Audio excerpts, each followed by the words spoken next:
ভালোবেসে শখের ঘরটিকে সুন্দর করে সাজাতে কে না চায়, তবে অনেকেই অনেক চেষ্টা করেও যেন আনতে পারেন না গৃহসজ্জায় নিজের কাঙ্ক্ষিত সেই লোক। এই জন্য সচেতন হতে হবে নিজেকেই। ঘর সাজাতে সেক্ষেত্রে কিছু বিষয়ে একেবারেই করা যাবে না কোনো ভুল। এই যেমন শুরুতে দেয়ালের রংটা পছন্দ না করে বরং ফার্নিচার, বেডশিট, পর্দার দিকে মনোযোগ দিন।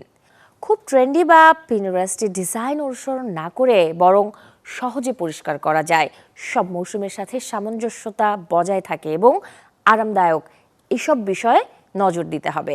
আর দেয়ালের রঙে রাখুন হালকা শেডগুলো, এতে করে ঘর দেখাবে বড় এবং খোলামেলা। খুব দামি ইন্টেরিয়রের বদলে নজর দিতে পারেন ল্যাম্প শেডে। আলো ছায়ার রহস্যময় খেলায় অন্দরের শোভা বাড়বে, কমবে বিদ্যুৎ খরচও।